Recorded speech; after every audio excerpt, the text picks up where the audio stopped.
सुनो, सबकी करो मन की। पूर्वी भारत के किसी गांव में एक कुम्हार कुम्हारी रहते थे।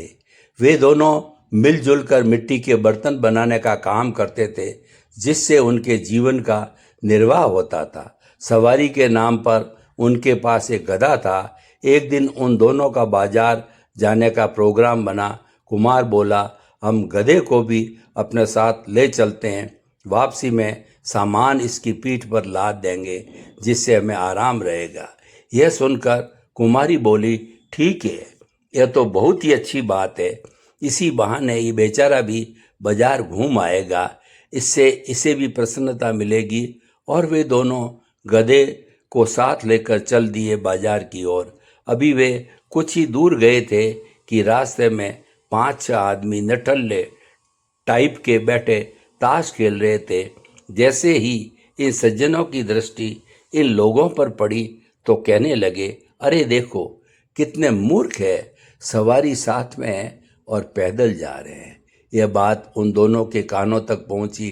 कुमार सोचने लगा, बात तो ठीक है। अतः वो गधे पर भी बैठ गया और वे आगे चलने लगे। लेकिन अभी मुश्किल से वह आधा किलोमीटर भी नहीं चले कि रास्ते में कुछ सज्जन बैठे हुए थे। जब उन्होंने उनको देखा तो बोले, अरे देखो भाई, क्या जमाना आ गया है। ये औरत बेचारी कितनी कमज़ोर है, शायद बीमार भी है, दवाई लेने जा रही है।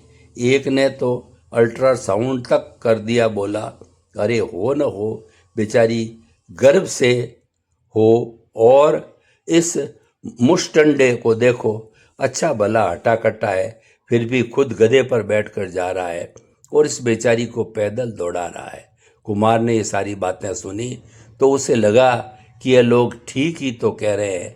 अतः तुरंत नीचे उतरा और कुमारी से बोला, तुम गधे पर बैठ जाओ। कुमारी बोली, आप कैसी बात करते हो, मैं भला कैसे बैठ सकती हूँ, लोग देखेंगे तो क्या कहेंगे। लेकिन कुमार ने उसकी एक न सुनी और बैठा दिया गधे पर और चल दिया अपने गंतव्य की ओर। अभी वे कुछ ही दूर और आगे गए होंगे कि फिर वही स्थिति। बैठे थे 5-7 समाज सुधारक। उनको देखते ही बोला, अरे देखो क्या जमाना आ गया है, अभी तक सुना ही था, औरतों का जमाना आ गया है, आज देख भी लिया। देखो औरत तो ठुमक ठुमक कर गधे की सवारी कर रही है और बेचारा आदमी पैदल चल रहा है। यह तो इसके लिए डूब मरने की बात है। कुमार कुमारी ने यह सारी बात सुनी। कुमारी बोली, मैं तो आपसे पहले ही कह रही थी, लेकिन आप ही नहीं मानते। अब सुनो लोगों की बातें। कुछ सोचकर कुमारी बोली, मेरे दिमाग में एक आइडिया है, क्यों ना हम दोनों ही गधे पर सवार हो जाए, फिर तो लोगों को कोई आपत्ति नहीं होना चाहिए। कुमार को भी कुमारी का आइडिया जच गया और वे दोनों हो गए सवार गधे पर तथा बढ़ने लगे अपने गंतव्य की ओर। लेकिन वे क्या जाने इस संसार की मनोदशा का।